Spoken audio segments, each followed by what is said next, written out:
जो ग्रॉस में मोटर होती है वो हमारे जैसे लेग्स, जो हमारी बड़ी बड़ी मसल्स होती है उनके लिए होती है, और जो फाइन मोटर होती है वो हमारी छोटी मसल्स के लिए होती है। जैसे कि हमारी फिंगर्स हो गई, फिंगर से हम कुछ उठा रहे हैं, फिंगर से लिख रहे हैं, तो फाइन मोटर जो होती हैं स्किल्स वो उसके लिए होती हैं। तो ये फिंगर रिलेटेड इशू है कि हमारी फिंगर्स ही प्रॉपर तरीके से वर्क नहीं करती हैं। उसके बाद राइटिंग फैटीग हो जाता है, थोड़ा सा बच्चे ने लिखा, दर्द हो रहा है, उसको पेन होने लग जाता है, ठीक है, क्योंकि ब्रेन फंक्शनिंग नहीं हो रही है। ये भी न्यूरोलॉजिकल है, जैसे डिसलेक्सिया जो है वो न्यूरोलॉजिकल है, डेवलपमेंटल है, ये भी न्यूरोलॉजिकल है। न्यूरोलॉजिकल का मतलब होता है, कुछ बच्चों को नहीं पता होता, तो ब्रेन रिलेटेड प्रॉब्लम होती है। और डेवलपमेंटल का मतलब होता है कि वो स्टार्टिंग से ही है, जब से बच्चे की मतलब जन्म हुआ है, बर्थ हुआ है जब से बच्चे का, तब से ही प्रॉब्लम हो रही है बच्चे को, ठीक है। तो ये न्यूरोलॉजिकल भी है और डेवलपमेंटल भी होता है। और देखा गया है कि गर्ल्स के कंपैरिजन में बॉयज़ को डिस्ग्राफिया ज़्यादा होता है, और इसका भी कोई क्योर नहीं है। किसी भी स्पेसिफिक लर्निंग डिसेबिलिटी का कोई क्योर नहीं होता। आप मेडिसिन देके इसको ठीक नहीं कर सकते।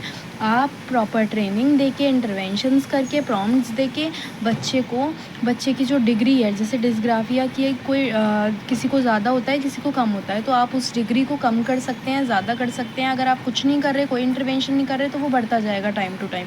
बट अगर आप उसको प्रॉपर ट्रेनिंग दे रहे हैं, उसके साथ एक्टिविटीज़ कर रहे हैं, तो वो कम भी हो सकता है, ठीक है।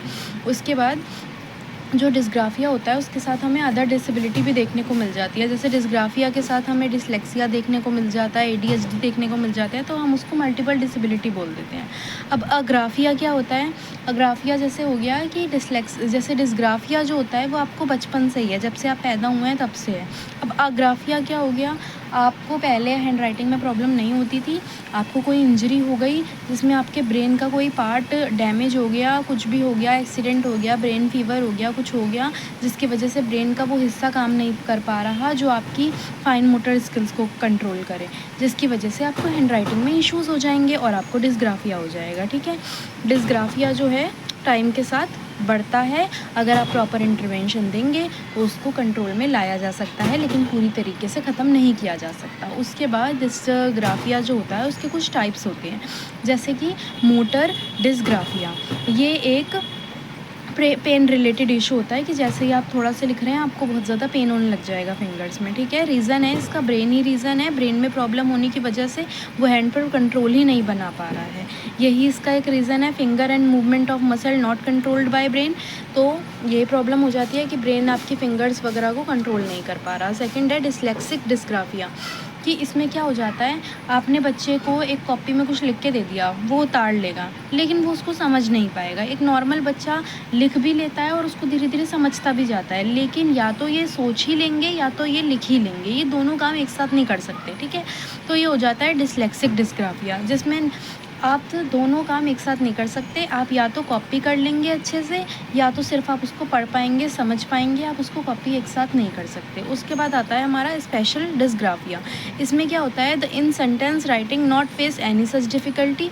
सेंटेंस राइटिंग में आपको कोई प्रॉब्लम नहीं होगी, आप अच्छे से लिख पाएंगे, लेकिन इसमें क्या होता है, बट स्पेस रिलेटेड इशू हो जाता है कि जैसे आपको ड्राइंग बनानी है, आपको प्रॉपर समझ में नहीं आता मैं कितना स्पेस दूँ, कहाँ स्पेस दूँ, सब मिसमैच हो जाता है, ठीक है। तो ये स्पेशल डिस्ग्राफिया हो जाता है। अब साइंस एंड सिम्टम्स क्या हैं, आप कैसे पहचानेंगे किसी बच्चे को डिस्ग्राफिया की प्रॉब्लम हो रही है? तो स्मॉल और कैपिटल लेटर मिक्स कर देगा, कि जैसे हमारा फर्स्ट वर्ड हमेशा कैपिटल बनता है और बाकी के वर्ड्स स्मॉल हो जाते हैं, तो ये बच्चा पहले स्मॉल बना देगा बाद में कैपिटल बना देगा, या पहले कैपिटल बाद में स्मॉल, ऐसे मिसमैच करता रहेगा। उसके बाद अनफिनिश्ड लेटर्स होते हैं, देखा जाता है कि बड़ा हो जाता है बच्चा तभी भी वो जैसे आधा ए बना रहा है आधा सी बना के छोड़ देता है, उसकी पूरी राइटिंग ही बिल्कुल समझ नहीं आती। ऐसा हो जाता है कि मैम, जैसे कई क्लास में बच्चे होते हैं, मैम कहते हैं ना क्या खिचड़ी बना के ले आए हो, तो ऐसा देखा जाता है कि इनकी कॉपी में आपको कुछ समझ में नहीं आएगा कि क्या लिखा है। अनफिनिश्ड लेटर्स होते हैं, बहुत स्लो कॉपी करते हैं, इसीलिए इनका काम हमेशा रह जाता है, हमेशा इनकम्प्लीट वर्क इनकी कॉपी में नोट बनकर जाता है, क्योंकि ये लिख ही नहीं पाते। जैसे नॉर्मल बच्चे बहुत जल्दी लिखवा देती हैं, मैम ब्लैक बोर्ड पे लिख रही हैं, बच्चे लिख रहे हैं, बट इनका काम हमेशा आधा अधूरा रह जाता है और ये बताते भी नहीं है किसी को कि मैम हमें इस चीज़ की प्रॉब्लम हो रही है। इसीलिए जो ये एसएलडी होते हैं ना, स्पेसिफिक लर्निंग डिसेबिलिटी, ये हमेशा हाइड रह जाते हैं क्योंकि इनको जल्दी कोई पकड़ नहीं पाता है। या तो आप पूरी ऑब्जर्वेशन कर रहे हैं बच्चे पे कि हाँ इस बच्चे को यहाँ प्रॉब्लम हो रही है, नहीं तो मैम को तो यही लगता रहता है ये बच्चा पढ़ना ही नहीं चाहता। ठीक है, तो इसको पहचानना बड़ा टफ है। आप बिल्कुल ऑब्जर्व करेंगे बच्चे को, आपको तभी समझ में आएगा इसको प्रॉब्लम हो रही है। ठीक है, पेन होता है, हम जैसे जैसे राइट करते हैं, हमें थोड़ा सा राइट करने में पेन होने लग जाता है।